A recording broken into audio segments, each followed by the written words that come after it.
Fala aí. Alô, alô, senhoras e senhores, estamos no ar? Estamos no ar, estamos no ar.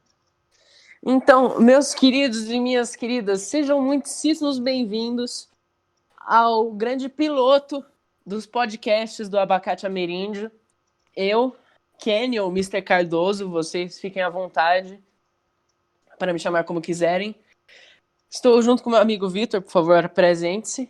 Olá pessoal, como vocês vão? Vitor Benini aqui, sou Vitor, ou pode chamar de Benini também, vocês vão escolher. E cara, começar a botar esse projeto em prática, vai ser muito legal fazer isso, não é? Realmente vai, porque meio da quarentena, né, uma coisa que ninguém mais aguenta. Tem nada pra fazer aqui. É, e a gente veio parar no meio de um podcast, mas eu acho que vai ser uma experiência deveras interessante e legal pra gente. Não só no meio da quarentena, mas pro nosso dia a dia, a gente contar algum dia para pessoas, para nossos Pois netos, é. filhos.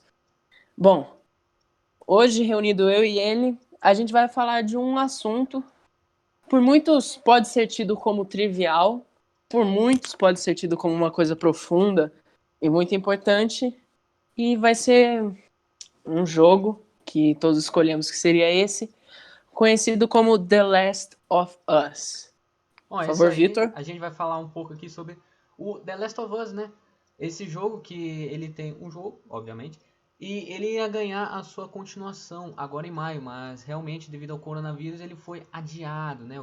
Eu fiquei muito triste quando eu soube disso, porque eu tava muito hypado pra jogar isso, né? Pra saber a continuação, porque é simplesmente incrível. Bom, Vamos começar falando aqui o que a gente anotou sobre o The Last of Us, não é? pois é.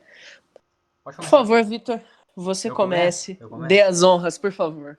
Bom, vamos lá. O The Last of Us ele é um survival horror de ação e aventura desenvolvido pela Naughty Dog e distribuído pela Sony em meados de 2013. Ele teve o seu primeiro anúncio em 2011, no finalzinho de 2011, durante a Spike Game Awards, um evento, uma E3 da vida, mas só para premiar. Né? 2 anos mais tarde ele teve seu lançamento em junho. Bom, o jogo ele se passa no ano de 2033, quando o mundo ele foi tomado por um fungo de laboratório que escapou do laboratório simplesmente, ele começa a infectar todos os humanos e acaba transformando os humanos em zumbis. E o que eu acho muito interessante é que no jogo eles não citam o nome zumbi em nenhum momento do jogo, eles só falam infectados. Eu acho isso muito legal. Eu também acho isso muito legal. Eu nunca joguei frente a frente, só uma vez, na casa de um amigo nosso, Lucas. Mas acompanhei muitos vídeos, porque eu adorava. E é a mesma ideia que tem no The Walking Dead. Eu acho isso bem legal, porque não deixa o produto com uma cara de genérico, de mais um negócio de zumbi, mais um negócio Zumbi é um pós-apocalíptico. você fala zumbi é um negócio muito feio, né? Quando fala infectado, nossa. Dá um ar de rebuscado. Tá mais fodida a situação. Opa. Sim. Durante a gameplay, o nosso personagem principal, Joel, ele tenta sobreviver no meio desse mundo apocalíptico, junto com uma amiga que ele criou. Que ele criou, quer dizer, encontrou. A Tess. O enredo do próprio é em torno deles dois, que estão realizando tarefas para Marlene, a líder dos vagalumes, um grupo terrorista que luta contra o governo para a libertação do povo, justamente contra toda essa situação. Exato, tem uma opressão muito grande dentro do governo, dentro do jogo. Eles mantêm as pessoas ali em quarentena, em cubículos dentro da cidade. Eles meio que lutam contra isso, né? Depois, quando tudo isso... É onde o Joel e a Tess estão. Eles estão dentro de uma quarentena no início do jogo. Eles saem de lá. Pois é. Tem algumas coisas que eu quero levantar, talvez serão interessantes para contribuir com tudo isso. O tema desse jogo e o momento atual. Mas enfim, voltando. A missão principal deles dois é levar a Ellie de 14 anos que está no aprendizado para sobreviver no meio desse mundo para o acampamento dos vagalumes, ao norte da cidade. Porque ela supostamente teria um dom. Bom, não vamos entrar muito em detalhes do que é esse dom da Ellie, porque aí já é muito spoiler do jogo e quem tá vendo esse vídeo e não jogou precisa jogar pra saber o que é. Não vamos dar spoiler aqui pra estragar a experiência, né? Spoiler ninguém gosta.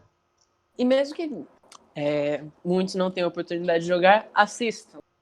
Exato, Para exato, ocupar o seu assistam. tempo e também talvez ter algum assunto para você falar com a girl, que seja gamer, com o boy game, então já sabem Bom, os durante aspectos em a si. gameplay do jogo, a gente controla o Joel em terceira pessoa. E é aquilo, é um jogo parece muito um FPS, né? Mas ele é um FPS meio mesclado com apocalipse zumbi, né? Bom, como todo desse tipo de jogo, a gente acha itens no chão para melhorar as armas brancas, a gente acha lâminas no meio do caminho para melhorar a arma branca, a gente acha os coletáveis que a gente pode fazer, os craftings, e a gente também acha as pílulas do Joel para poder melhorar os atributos dele, os atributos que a gente pode melhorar a força dele, a mira dele, acho que se eu não me engano, melhora também os sentidos dele, que eu acho muito legal o sentido do Joel dentro do jogo. E eu acho também legal no jogo que além de combater os zumbis, zumbis não, infectados, a gente combate bandidos também. Eu acho muito legal esse negócio de ter bandido dentro do jogo também. A jogabilidade. Pode falar? É realmente muito. Desculpa ter te cortado. É realmente muito legal porque foge um pouco também da proposta do zumbi. E traz um ar de realidade. Porque, como em um mundo pós-apocalíptico, qualquer que seja por zumbis, seja por uma guerra nuclear, sempre ainda terão grupos de uma espécie que ainda sobreviveu, sejam humanos, sejam vacas, porcos, enfim, whatever. Até dentro do jogo, o governo ele vê os vagalumes como bandidos, os próprios bandidos, né? Só que o enredo do jogo é tão bom que você vai passando gameplay, aí você vê que os vagalumes não são tão ruins assim. Que eles estão tentando fazer um bem que o governo não consegue fazer. É muito o legal. típico antagonista que a gente gosta. Exato. Bom, especificando um pouco mais sobre uma DLC chamada Left Behind, mostra um pouco da vida da Ellie e o relacionamento dela com a amiga Riley antes do recrutamento para os vagalumes. E também, além de enriquecer um pouco mais a história, traz um ar um pouco mais humano para tudo isso. Da gente ver que existia um contato e uma afetividade com duas pessoas, que não fossem aquela típica coisa do protagonista e o sidekick, a jornada do herói e tal. Bom, a gente tem que colocar essa amiga da Ellie entre muitas aspas, né? Porque. É, bem lembrado. Tá É bom. só isso, RS, Amiga entre RS. aspas. RS. E tem a. E Pode falar? fala você primeiro, porque depois eu vou concluir a parte Bom, da. é isso. The Last of Us, ele é um jogo incrível. Ele é considerado por muita gente. Eu mesmo considero um dos melhores jogos na indústria. E tipo, é muito bom mesmo. Você fica chocado com o final, com o dom da Ellie, né? Que ainda vamos descobrir. Ele tem notas muito altas em qualquer site de crítica de games. Né? No Metacritic ele tem 9,2. É uma das maiores. Né? Ele ganhou como melhor prêmio. Melhor prêmio não, melhor jogo da década. Nessa última década. Mas, cara, o jogo é sensacional mesmo. Vale a pena. Independente do preço que você for pagar nele, cara, é muito bom. Por isso que eu tô tão ansioso pro 2, que é muito bom mesmo. De fato, e eu concordo com tudo que o meu queridíssimo levantou. E olha, vale muito a pena vocês terem pelo menos um pequeniníssimo contato, porque tem coisas no game também que fazem a gente refletir sobre a vida e até mudar alguns aspectos do nosso pensamento. Sim. A relação entre o Joel e a Ellie no início do jogo e no final do jogo parecem duas pessoas diferentes se encontrando, sabe? Exato. É muito bom como é construído todo essa afetividade com o personagem. Bom, tá quase dando o nosso horário, mas a gente não pode deixar vocês tão rápido, então a gente vai estender um pouquinho, justamente para falar daquilo que eu falei no começo sobre os pontos que nós dois gostaríamos de levantar. Bom, as pessoas do jogo, como citado pelo Vitor, estão em uma quarentena. E agora, no dia que a gente está gravando, 6 de abril, a gente está na prorrogação da quarentena provocada pelo Covid-19. A gente já ficou quase o mês de março inteiro confinado em casa. Sim.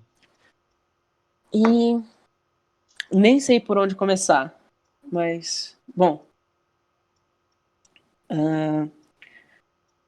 Começa você, Vitor, é melhor.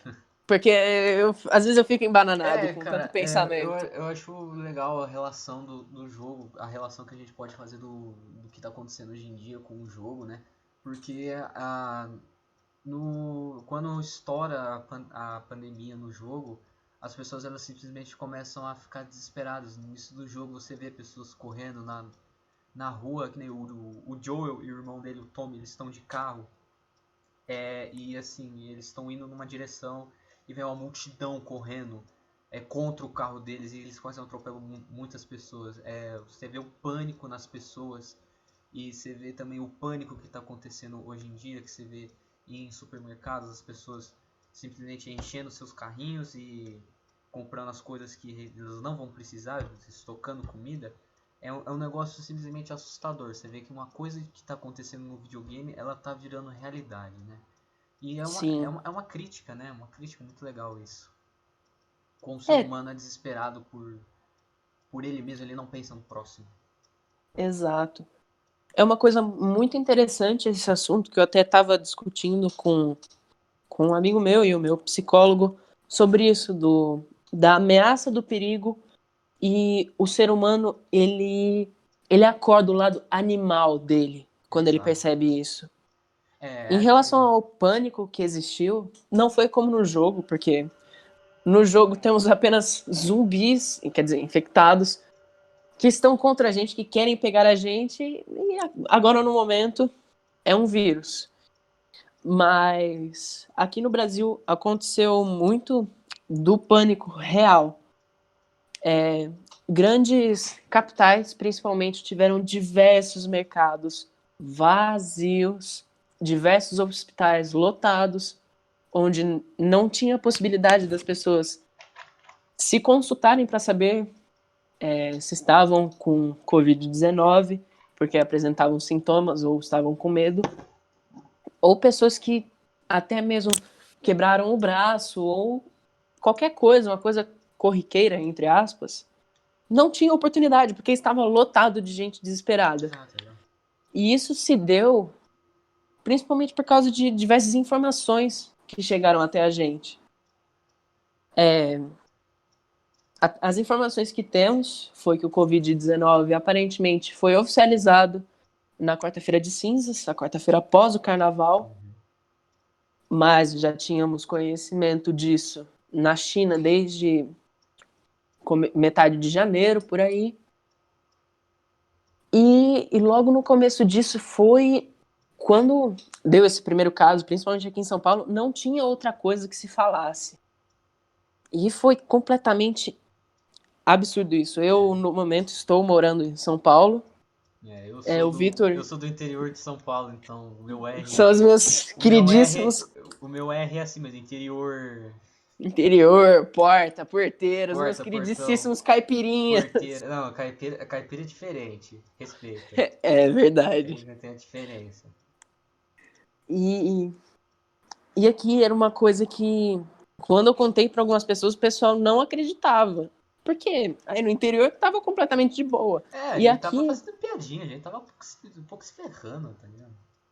Agora que chegou, a exato. gente tá cagando de medo. Não tem ninguém na rua agora, tá ligado?